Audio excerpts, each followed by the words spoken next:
Chapter 12. The goldfish man turned around and smiled questioningly at Ma and Ba, who could do nothing but continue to stare.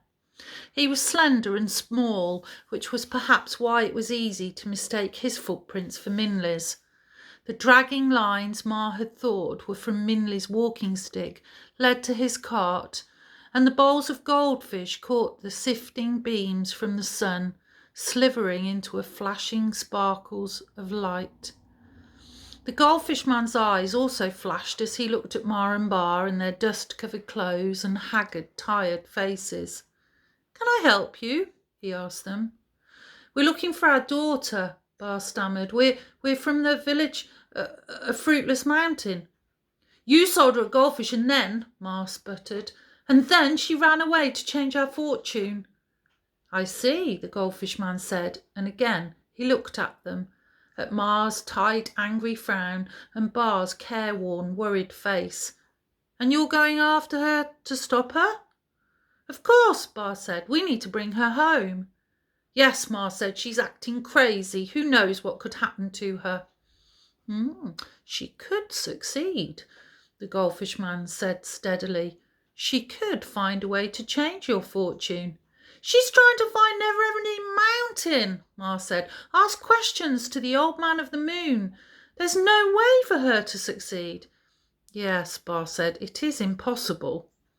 The goldfish man looked a third time at Ma and Ba, and this time they felt it. Under his gaze, Ma and Ba suddenly felt like freshly peeled oranges, and their words fell away from them. Inexplicably, they felt ashamed. "Let me tell you a story," the goldfish man said. The story of the goldfish man. My grandmother, Lau Lau, was a famous fortune teller. People from faraway villages would line up at our home asking for lucky dates for weddings and predictions for their children. If she was ever wrong, we never heard of it. But a week before my 19th birthday, we heard her moaning in her room. When we rushed to her, we found her sitting on the floor with her fortune-telling stick spread around her. To my surprise, as soon as I entered the room, her piercing eyes fixed upon me.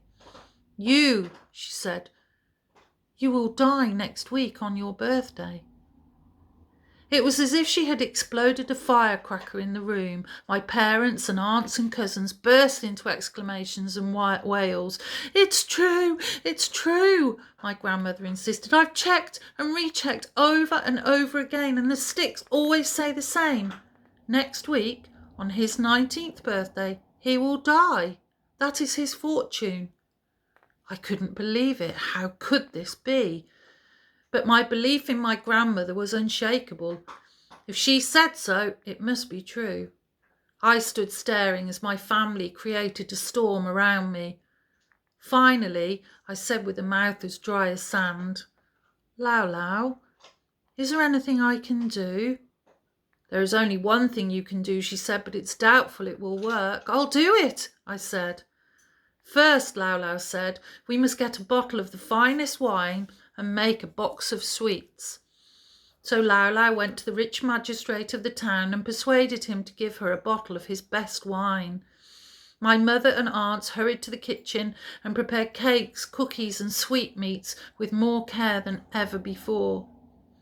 Before the aromas of the delicacies were captured in our most ornate box, they floated in the air, causing all the neighbourhood animals to whine at our door. And then Lau Lau went to her room and began to read her fortune sticks. When she came out, she gave me the box of sweets and bottle of wine and sat me down. "Listen to me carefully," she said. "Tomorrow morning you must walk north of the village. Do not stop until the moon begins to appear in the sky. When it does, you will see a mountain before you, and at the foot of the mountain you will see an old man reading a book. Open the box of sweets and bottle of wine and set them by him, but do not say a word unless he speaks to you first. This is the only chance we have to change your fortune." So the next morning I followed her instructions, and it was as she'd said. I walked all day, and when the sun finally withdrew from the sky, there was a vast mountain in front of me whose tip seemed to touch the moon. Sitting cross-legged at the bottom was an old man reading a giant book. The light from the moon seemed to make him glow silver.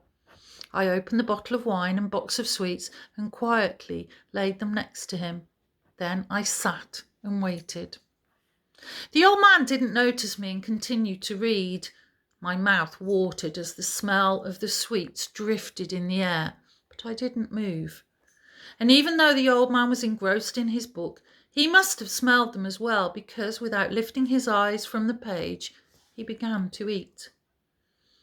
It was only when the bottle of wine was empty and he was eating the last cake that the old man lifted his head. He seemed surprised to see a half-eaten cake in his hand. "I've been eating someone's food," he said to himself. He looked up and saw me sitting nearby. "You boy, was this your food?" "Yes," I said, and I came closer as he beckoned. "Well," he said to me, "what are you doing here?" I told the old man my story while he rubbed his beard. When I finished, he said nothing, but began to turn pages in his book. Finally, he nodded. "Yes, it's true," the old man said. "You are to live only 19 years. And he turned the book towards me, and in the moonlight I read my name on the page. Next to my name was the number 19. "Please," I couldn't help asking, "isn't there any way to change it?" "Change it?" the old man asked, surprised at the thought. "Change the book of fortune?" "Yes," I nodded. "Well," the old man said, stroking his beard, "I am indebted to you for having eaten your food." He took a paintbrush from his robe and studied the page. He said to himself, no, perhaps, yes, this is how it can be done. And with a simple flick from his brush, he changed the 19 to 99. "Good," he said to me. "You now have many more years of life. Live them well." Then he closed his book, stood up, and began to walk up the mountain, leaving me staring behind him. I sat there until he disappeared from sight and then turned around and went home. The next week, on my birthday, there was a terrible typhoon. The wind howled as it had never done before, and a tree fell right on top of the roof of our house and crashed into my room, narrowly missing me. If it had fallen just a bit more to one side, I would have been easily killed. But as I climbed out of the ruins of my room, I saw my grandmother's eyes staring into mine. Silently, she nodded. She didn't need words to tell me what had happened. I knew my fortune had been changed. "But for Millie to try to do that is different," Bar started. "She's trying to find Never-Ending Mountain. Ask a question. She's just a small girl." "Perhaps," the goldfish man said, "you need to trust her." "But," Ma said, "what she wants is impossible." Ma and Bar could find no words. His eyes and the hundreds of eyes of the goldfish behind him seemed to silently scold him. As they looked at the ground, the goldfish man shifted back his bag and turned towards his cart. "Here, a gift," the goldfish man said, placing a bowl into Bar's shaking hands. The fish, the pale silver colour of the moon, circled in the bowl. "Perhaps if you cannot trust that your daughter will find Never-Ending Mountain, you should trust that she will return home to you, because that is not impossible. So whether Minley brings it to you or not, I wish you good fortune." And with a bow, the goldfish man walked away. His bowls of goldfish cast pieces of rainbows in the air, making him sparkle in the sun. Ma and Bar stood and watched him until he looked like a twinkling star in the distance.